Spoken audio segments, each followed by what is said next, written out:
Hello बच्चों, let us read this question. This question says define oxidation number. So इस question में हमसे पूछा गया है to define oxidation number. So इस क्वेश्चन को सॉल्व करने के लिए जो की कॉन्सेप्ट रिक्वायर्ड है हमारे पास वो है कॉन्सेप्ट ऑफ ऑक्सीडेशन नंबर.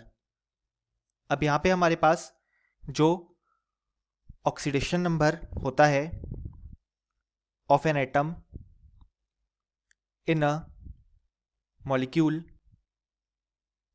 और आयन, वो होता है हमारे पास यहाँ पे दी हाइपोथेटिकल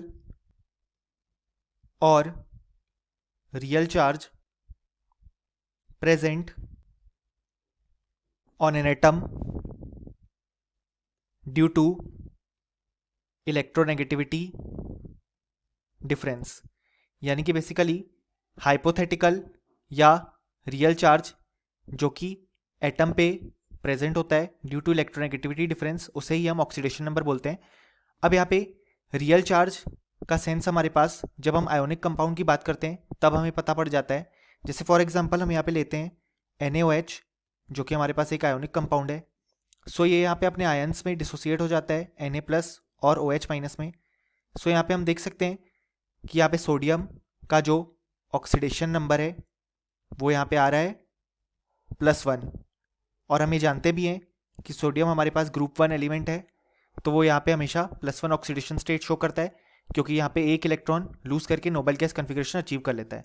अब यहाँ पे हम जानते हैं हाइड्रोजन हमारे पास H+ के फॉर्म में रहता है, तो यह हमेशा नॉर्मली +1 ऑक्सीडेशन स्टेट शो करता है.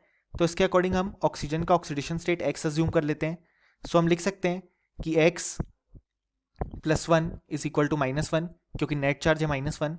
सो X की वैल्यू आ गई -2, यानी कि ऑक्सीजन का ऑक्सीडेशन नंबर होगा -2. ये हम इससे भी समझ सकते हैं कि हमारे पास ऑक्सीजन का जो एटॉमिक नंबर होता है वो यहाँ पे होता है 8. सो इसका कन्फिग्रेशन हो जाएगा 1s2 2s2 2p4.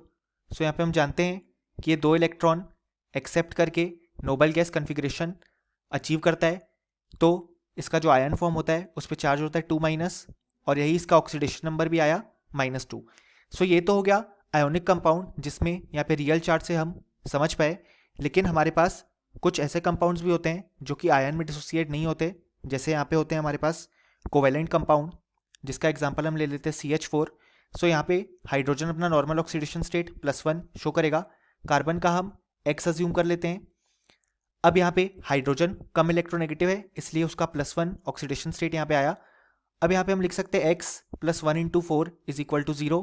सो यहाँ पे X की वैल्यू आ जाएगी हमारे पास -4. सो यहाँ पे कार्बन ज़्यादा इलेक्ट्रोनेगेटिव था तो इसका ऑक्सीडेशन स्टेट यहाँ पे माइनस में आया. सो यहाँ पे जो चार्ज है वो हाइपोथेटिकल चार्ज की तरह हमने फाइंड आउट किए ड्यू टू इलेक्ट्रोनेगेटिविटी डिफरेंस, क्योंकि यहाँ पे कोई भी आयन फॉर्म नहीं हो रहे हैं. सो ये था हमारा complete solution. Hope you understood it well. Best of luck.